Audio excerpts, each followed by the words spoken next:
बुरे वाला की आवाम का मुझे वोट करना और अपने हक़ का सही इस्तेमाल करना बहुत ज़रूरी है। तो इसलिए मैं चाहती हूँ कि बुरे वाला की आवाम मुझे वोट दे। मैं समझती हूँ कि वोट एक ताकत है और मैं चाहती हूँ कि बुरे वाला की आवाम अपनी ताकत को सही इस्तेमाल में लेके। पहले भी कहा था कि हम लोगों को जो है वो एक माइंडसेट यहाँ पे ऐसा बना दिया गया है कि आप अगर सियासत में आना चाहते हैं तो आपका बहुत लंबा चौड़ा बैकग्राउंड होना चाहिए। टीम वॉइस ऑफ पंजाब के साथ मैं हूँ हाफिज़ खालिद और आज टीम वॉइस ऑफ पंजाब मौजूद है बुरे वाला के अंदर। टीम वॉइस ऑफ पंजाब ने आपकी बहुत से सियासतदानों से मुलाकात करवाई है। इसी हवाले से आज टीम वॉइस ऑफ पंजाब मौजूद है बुरे वाला का एक नहाई और छोटा सा गाँव। तो हमारे साथ जो आज की मेहमान है मोहतरमा अनम हमज़ा डोगर साहिबा, इनका बहुत शुक्रिया, इन्होंने अपना कीमती टाइम जो है ना वो हमारे व्यूवर्स के नाम किया। अगर मैं इनका मुख्तसर तारफ़ करवाऊँ तो इनकी उम्र 25 साल है और अनम हमज़ा डोगर साहिबा ने बुरे वाला से MNA के लिए जो है ना वो कागजात नामजदगी जमा करवाई। वालेकुम रहमतुल्लाह। वालेकुम अस्सलाम वरहमतुल्लाहि वबरकातुहू। मोहतरमा कैसी हैं आप? ठीक हैं अल्हम्दुलिल्लाह, मैं ठीक हूँ। आप कैसे हैं? जी अल्हम्दुलिल्लाह। आपका बहुत शुक्रिया जी, आपने अपना कीमती टाइम दिया। टीम वॉइस ऑफ पंजाब को पता चला है कि बुरे वाला से 25 साल की उम्र के एक MNA है जी जिन्होंने अपने कागजात नामजदगी जमा करवाए हैं। वो है अनम हमज़ा डोगर साहिबा के बुरे वाला एक छोटा सा शहर है, वहाँ से जो है ना वो 25 साल की उम्र के अंदर आपने कागजात नामजदगी जमा करवाए हैं और MNA के उम्मीदवार हैं। माशाल्लाह, अल्लाह आपको कामयाबी दे। आप बताएं कि आपने अपनी इब्तिदाई तालीम का आगाज़ कहाँ से किया, कहाँ तक कंप्लीट हुई, सियासत में क्यों आना चाहते हैं? बिस्मिल्लाहिर्रहमानिर्रहीम। सबसे पहले तो मैं वॉइस ऑफ पंजाब टीम की इंतहाई मशकूर हूँ कि आप लोग यहाँ पे आए और आप लोगों ने मुझे टाइम दिया और मेरे साथ जो है मेरी आवाज़ को लोगों तक पहुँचाने के लिए मेरा साथ दिया और मेरी इलेक्शन को कैंपेन को कामयाब करने के लिए आप लोग मेरा साथ दे रहे हैं। यहाँ तक मेरी तालीम का ताल्लुक़ है तो मेरे वालिद साहब प्राइमरी स्कूल टीचर हैं। मैंने अपनी इब्तदाई तालीम उन्हीं के स्कूल एक government primary school 187 B for boys से हासिल की। उसके बाद मैंने अपनी FSC जो है वो ख़वातीन डिग्री कॉलेज 187 से हासिल की और मैंने MSc बॉटनी की degree university of agriculture Faisalabad से हासिल की। इसके अलावा दुनियावी तालीम के साथ साथ मुझे दीनी रुझान भी था और मेरे वालिद साहब जो हैं क्योंकि जमात इस्लामी के साथ मुंसलिक थे तो मुझे दीनी तालीम हासिल करने का भी शौक़ था। तो मैट्रिक के बाद ही मैंने जामिया मिसबुल कुरान बुरेवाला में इनरोल किया और MSc बॉटनी के साथ साथ मैंने 10 निज़ामी की डिग्री भी हासिल की। मैडम, आपने इतनी जो है ना वो 25 साल आपकी एज है जो हमें पता चला है, इतनी थोड़ी उम्र के अंदर आपने माशाल्लाह तालीम के अंदर भी मैदान मारा है। इतनी मेहनत के बाद आपने सियासत में आने का क्यों सोचा? आप मज़ीद आगे अच्छी जॉब मिल सकती थी, आप किसी और जगह भी जा सकते थे। ये सियासत में आने का जो इतना बड़ा एक हादसा हुआ है, ये जो हमें पता चला और ये एक बड़ी खुशाइन बात है बुरे वाला के लिए कि आपने MNA की सीट के लिए कागजात नामजदगी जमा करवा दी है। जी बिल्कुल, मैं समझती हूँ कि सियासत एक ऐसा मैदान है जिसको हमारी आम लोगों के लिए जो है वो एक ख्वाब की तरह बना दिया गया है। हमारे मुल्क पे हमेशा ही बेशक हमें जमहूरी मुल्क, हमारे मुल्क को जमहूरी निज़ाम हुकूमत कहा जाता है, लेकिन ऐसा है नहीं। यहाँ का जो निज़ाम हुकूमत है वो चंद ख़ानदानों तक महदूद होकर रह गया है। मैं इस सिस्टम को बदलना चाहती हूँ, मैं इस सिस्टम के ख़िलाफ़ जंग करना चाहती हूँ। तो इस वजह से मैं अपनी तमाम सलाहियतों के साथ इस मैदान में आई हूँ ताकि मैं अपने बुरे वाला के लिए और अपने पाकिस्तान के लिए कुछ कर सकूँ, अपनी सलाहियतों को बेहतर इस्तेमाल कर सकूँ। मैडम, आपने डायरेक्ट MNA की सीट के लिए कागजात नामजदगी जमा करवाए हैं, पहले भी सियासत से कोई ताल्लुक़ रहा है आपका? जी बिल्कुल, मेरी वालदा जो है वो जनरल कौंसल और किसान कौंसल्स की सीट्स पे इलेक्शन में कॉन्टेस्ट करती रही हैं। एज अ पॉलिटिशियन मैंने सबसे पहले घर में उन्हें देखा और फिर उन्हीं से मुझे इंस्पिरेशन मिली कि अगर एक मज़बूत औरत जो है वो जिस तरह घरों को मजबूत करती है, इस तरह से अगर मजबूत औरतें सियासत में आती हैं तो वो मुल्क की तकदीर बदलने में बहुत अहम किरदार अदा कर सकती हैं। बड़ी थोड़ी उम्र है, एजुकेशन माशाल्लाह बड़ी अच्छी है, ख्वाब भी बहुत अच्छे हैं, आपके शहर के लिए आपकी नेक तमन्नाएं भी हैं, काम बड़ा मुश्किल है, कैसे मैनेज करेंगे? देखिए जी, काम तो मुश्किल है लेकिन हम जमात इस्लामी और मैं या मेरी तरबियत इस तरह से हुई है कि मेरा जो विज़न है वो बहुत ब्रॉड है। तो मैं समझती हूँ कि जब आप किसी नेक काम का इरादा कर लेते हैं, आप एक नेक काम जो है वो उसके लिए कदम उठा लेते हैं, तो मैं समझती हूँ कि फिर आपको अंजाम की परवाह नहीं करनी चाहिए। आपको इतना मजबूत हो जाना चाहिए कि हर मुश्किल जो है वो आपके लिए अल्लाह ताला उसमें आसानी का रास्ता निकाल दे। अनम, आपका ताल्लुक एक छोटे से गांव से है, बेसिक तो ये आपका सिटी बुरेवाला है, तो पाकिस्तान के अंदर बड़ी बड़ी जमातें जो हैं सियासत के अंदर नज़र आती हैं। आपने इतनी एजुकेशन हासिल करने के बाद माशाल्लाह जो है ना वो छोटे से घराने से आपका ताल्लुक है, आप किसी और प्लेटफॉर्म से भी इलेक्शन लड़ सकती थी, बहुत सी जमातें आपको जो है ना वो आगे आने का मौका भी दे सकती थी, जमात इस्लामी को क्यों चूज़ किया? मैं समझती हूँ कि जमात इस्लामी मुल्क की वाहिद जमहूरी जमात है जो करप्शन फ्री जमात है। यहाँ पे जो है इंसान को आगे आने के लिए सिर्फ अपनी काबिलियत चाहिए होती है। यहाँ पे मुझे किसी लंबे चौड़े ख़ानदानी बैकग्राउंड की ज़रूरत नहीं है। मैं लोगों की खिदमत करने के लिए अपनी काबिलियतों को इस्तेमाल करते हुए जमात इस्लामी का नाम रोशन कर सकती हूँ। हमने इसमें यह भी देखा है कि जमात इस्लामी एक पुरअमन जमात है, फलाही जमात है, इसी के साथ सियासी जमात भी है। लेकिन अफसोस के साथ कहना पड़ रहा है कि पाकिस्तान के अंदर इनको वोटें बहुत कम मिलती हैं। इसकी क्या वजह समझते हैं? इसकी वजह यह है कि बदकिस्मती से हम पे माजी में चंद ऐसे हुक्मरान ख़ानदानों का राज रहा है जिन्होंने हर तरह से इक़्तिदार की जंग लड़ने में गलत सही की पहचान को ख़त्म करके कुर्सी पे कब्ज़ा करने की कोशिश की है। उसी वजह से हमारा वोट जो है और हमारे जो वोटर्स हैं उनको आगे नहीं आने दिया जाता। आप हमारे अगर जलसे जुलूस देखें तो वहाँ पे आप लोगों को लोगों की अच्छी तादाद मिलती है। लोग हमें हर जगह, हम जहाँ भी जाते हैं कैंपेन्स के लिए, लोग हमें मोहब्बत देते हैं, इज़्ज़त देते हैं, हम पे एतमाद करते हैं। लेकिन हमारे साथ बदकिस्मती से ऐसा होता आया है जमात इस्लामी के साथ कि इनके वोटर्स को सपोर्ट नहीं किया गया, इनको आगे नहीं आने दिया गया और हमें जो है इस वजह से हमारा वोट बैंक जो है वो उसका सही इस्तेमाल नहीं हो सका। आज कागजात नामजदगी जमा करवाए काफ़ी दिन गुजर चुके हैं, आपकी कैंपेन भी जारी होगी। क्या लगा है, ये रास्ता आसान है, मुश्किल है? कैंपेन करना कैसा लगा, लोगों से मिलना कैसा लगा? जी बिल्कुल, काफ़ी दिन हो गए और हम लोग कैंपेन्स कर रहे हैं, डोर टू डोर कैंपेन्स कर रहे हैं, लोगों से मिल रहे हैं। देखिए, इस तरह से लोगों से मिलने से जो हमें समझ में आई है कि हमारे हर लोग जो हैं, हर तबके के लोग ही मुश्किल और महंगाई का शिकार हैं और माजी में उनसे जो गलतियां हुई हैं वो उनको अब दोहराना नहीं चाहते और वो हमें इज़्ज़त और मोहब्बत के साथ इंशाल्लाह आगे आने में मदद करेंगे। लोगों का रिएक्ट क्या है जब आप उनसे वोट मांगने जाते हैं, जमात इस्लामी का नाम लेते हैं और वो लोग आपको देखते हैं कि छोटी सी उम्र है और आप MNA के उम्मीदवार हैं, उनका रिएक्ट आगे से क्या होता है? सबसे पहले तो जाहिर सी बात है, हैरानकुन बात है सबके लिए। मैंने पहले भी कहा था कि हम लोगों को जो है वो एक माइंडसेट यहाँ पे ऐसा बना दिया गया है कि आप अगर सियासत में आना चाहते हैं तो आपका बहुत लंबा चौड़ा बैकग्राउंड होना चाहिए। आप लोग बहुत जो है वो मजबूत और एलीट क्लास से आपका ताल्लुक़ हो तो ही आप मुल्क पे हुकूमत के काबिल हो सकते हैं।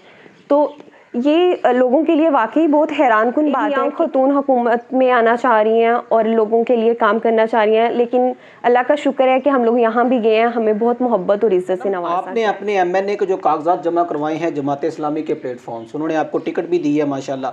तो अगर देखा जाए सियासी पॉइंट ऑफ व्यू से जमात इस्लामी का मंशूर क्या है? जमात इस्लामी आम आदमी की जमात है, इसलिए आम आदमी को रिलीफ देना चाहती है। हमारा मंशूर है हम बिजली और गैस के बिलों में आम आदमी को रिलीफ दे सकें।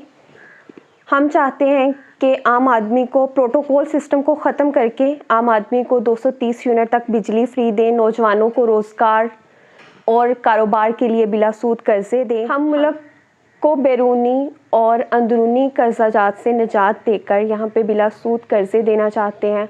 ख़वातीन को मजबूत करना चाहते हैं। हम ख़वातीन को तालीम के मैदान में लेके आना चाहते हैं। हम ख़वातीन की तालीम फ्री करना चाहते हैं और तालीम के निज़ाम को इस तरह कर देना चाहते हैं कि एक आम आदमी के लिए आला तालीम हासिल करना एक ख्वाब ना रहे और मेरे मुल्क का हर बच्चा जो आज स्कूलों से बाहर है वो भी तालीम के हक़ को हासिल कर सके। मोहतरमा, आप NA 156 बुरेवाला से MNA की उम्मीदवार हैं, कागजात नामजदगी जमा हो चुके हैं, कैंपेन जारी है। अवाम आपको वोट क्यों दे? आप ऐसा क्या करना चाहते हैं जो बुरेवाला के बाकी सियासतदान इधर नहीं कर सके? मैं समझती हूँ कि वोट एक ताकत है और मैं चाहती हूँ कि बुरेवाला की आवाम अपनी ताकत को सही इस्तेमाल में लेके आए क्योंकि अब ताकत का होना और ताकत का सही इस्तेमाल का शऊर होना दो अलग चीज़ें हैं। अगर आप ताकत का सही इस्तेमाल नहीं करते तो आप जो है वो अपने हक के लिए सही जंग नहीं लड़ सकते। तो मैं चाहती हूँ कि बुरेवाला की आवाम मुझे सपोर्ट करे, मुझे वोट करे, ताकि हम बुरेवाला की तारीख में एक अहम किरदार अदा कर सकें। बुरेवाला को सिटी ऑफ एजुकेशन का टाइटल तो मिल चुका है, हम इस टाइटल का सही इस्तेमाल करना चाहते हैं।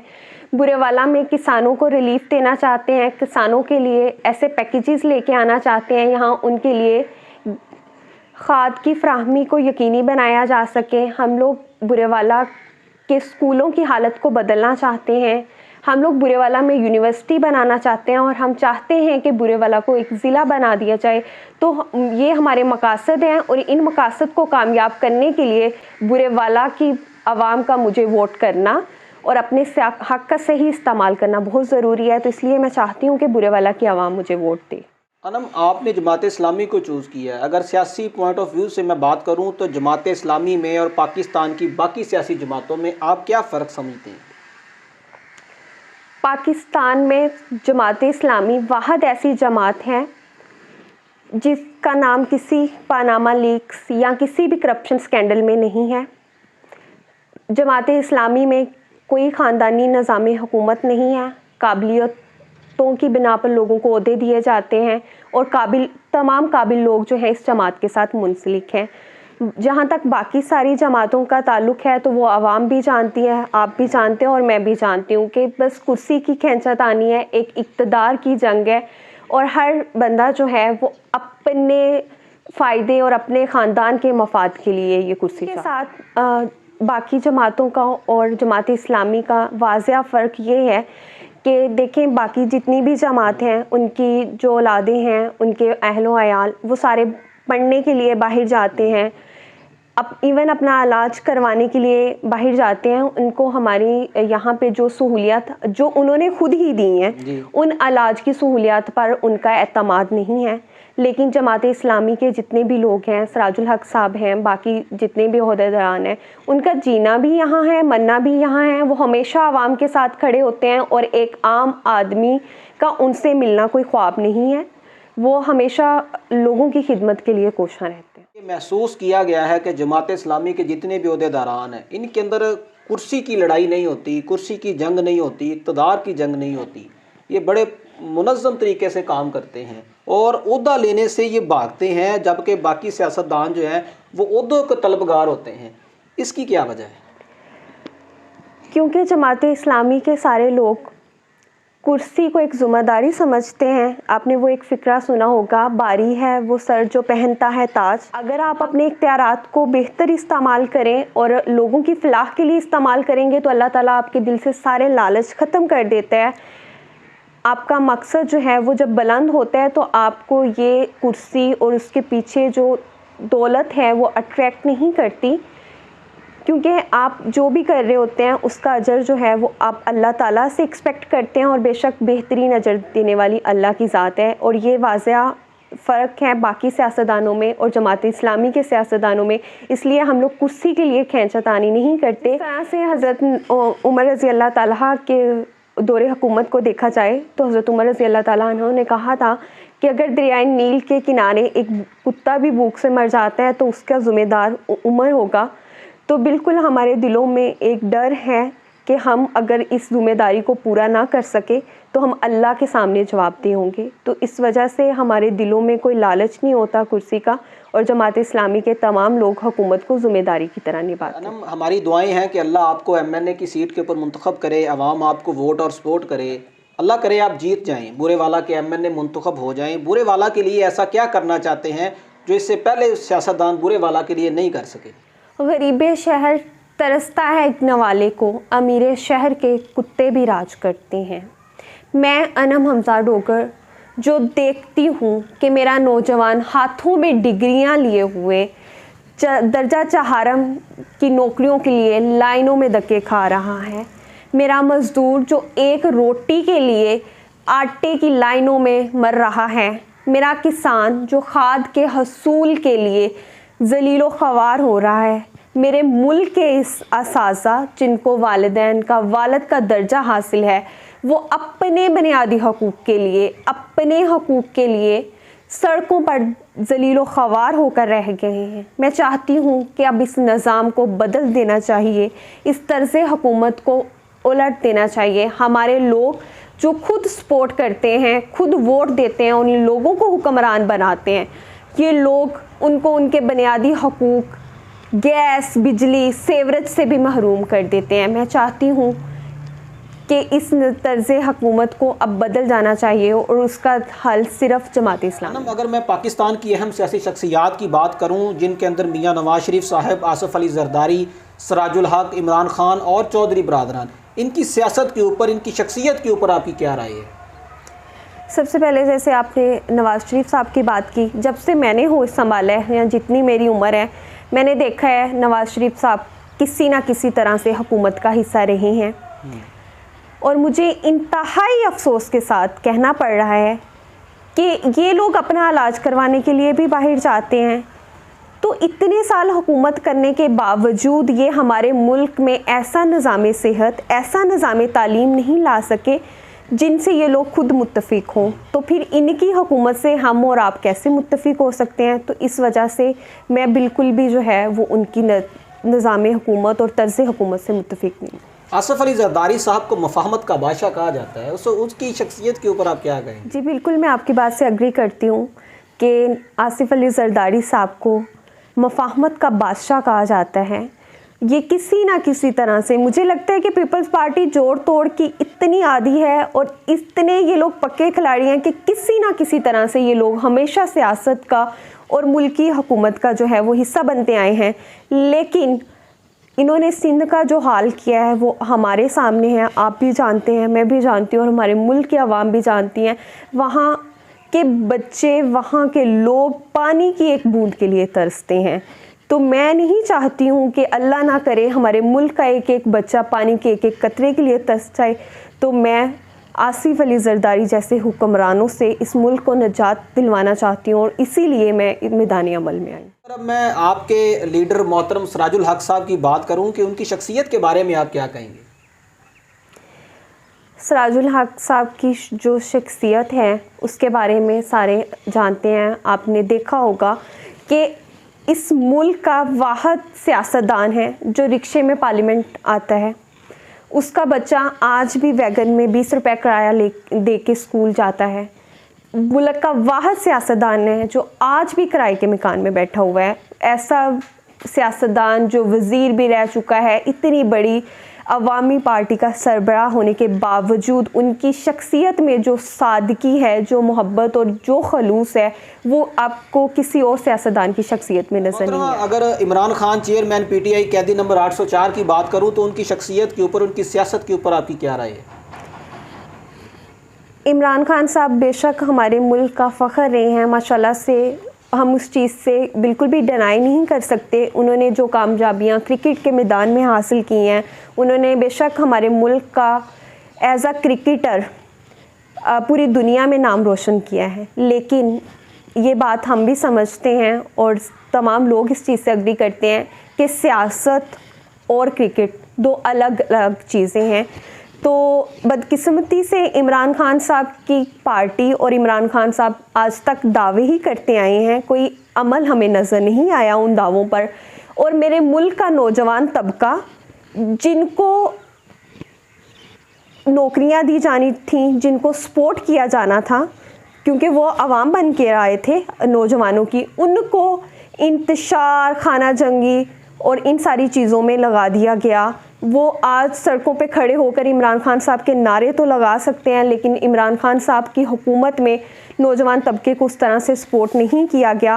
और जिस तरह से 9 मई के जो वाक़यात हुए और जिस तरह से नौजवानों की इन्वॉल्वमेंट हुई अपने ही मुल्क का इंफ्रास्ट्रक्चर ख़राब करने में, अपने ही मुल्क के वक़ार को मरजू करने में, मैं उसकी शदीद मज़म्मत करती हूँ। और मैं चाहती हूँ कि नौजवान अपने हक़ के लिए लड़ना शुरू करें, ना कि किसी मीडिया प्रोपोगेंडा के पीछे भागते थे। इलेक्शन बहुत नज़दीक नज़र आ रहा है माशाल्लाह जी, बहुत कम दिन बाकी हैं, आपकी कैंपेन भी जो है वो अरूज के ऊपर है। तो अनम हमज़ा डोगर का अपनी आवाम के नाम क्या पैगाम है? वॉइस ऑफ पंजाब के प्लेटफॉर्म से बुरेवाला की आवाम से मुखातिब होना चाहूँगी और मैं ये पैगाम अपने इलाके के तमाम लोगों को देना चाहती हूँ कि आज तक आपने इन वडेरों, इन लुटेरों को वोट दिया है। खुदारा अपने वोट को, अपने हक के वोट को सही इस्तेमाल करें और ऐसे लोगों के साथ खड़े हो जाएं जो आपके मसलों को समझते भी हैं और आपके मसलों का हल भी चाहते हैं। ये जो लुटेरे हैं, इन लोगों की जायदादें मुल्क से बाहर भी हैं और मुल्क के अंदर भी हैं। इन लोगों को कोई फ़र्क नहीं पड़ता अगर आपको आटा नहीं मिलता, इन लोगों को कोई फ़र्क नहीं पड़ता अगर मेरे किसान को खाद नहीं मिलती। हमें अपने हक़ के लिए अब खुद खड़े होना है। अगर आम आवाम जमात इस्लामी का, अनम हमज़ा डोगर का साथ देती है तो इंशाल्लाह हम अवामी मसाइल को हल करने में पेश रहेंगे। और मैं यकीन दिलाती हूँ कि मेरी इलाके की तारीख़ में जो माजी में नहीं हो सका वो इंशाल्लाह अब मैं चाहती हूँ कि मेरे मुल्क के तमाम लोग, ख़ास तौर पर असासा को वही मकाम और मर्तबा हासिल हो जो कि एक उस्ताद जो है वो डिज़र्व करता है। तो मैं चाहती हूँ कि तमाम लोग मुझे सपोर्ट करें। 8 फरवरी को तराजू पर मोहर लगाएं ताकि हमारा मुस्तकबिल, बुरेवाला का मुस्तकबिल, बुरेवाला की आवाम का मुस्तकबिल और इन बुरेवाला की आने वाली नस्लों के मुस्तकबिल को बदला जा सके। तो ये बदलाव लाजिम है और हल सिर्फ जमात इस्लामी। अल्लाह आप सबका हामी और नासिर हो। जी नाज़रीन, टी वॉइस ऑफ पंजाब के साथ महवे गुफ्तगू थी मोहतरमा अनम हमज़ा डोगर साहिबा। बहुत कम उम्र के अंदर बहुत ज़्यादा एजुकेशन, माशाल्लाह फ़ख्रे बुरेवाला हैं और इसी के साथ देखा जाए तो उन्होंने अपने बुरेवाला की तकदीर बदलने का अज़म किया हुआ। इंशाल्लाह टी वॉइस ऑफ पंजाब आपको मिलवाएगी एक नए सियासतदान से, नए सवालात और नए जवाबात के साथ। अपना ख्याल रखिएगा। टी वॉइस ऑफ पंजाब को इजाज़त दें। अल्लाह हामी व नासिर।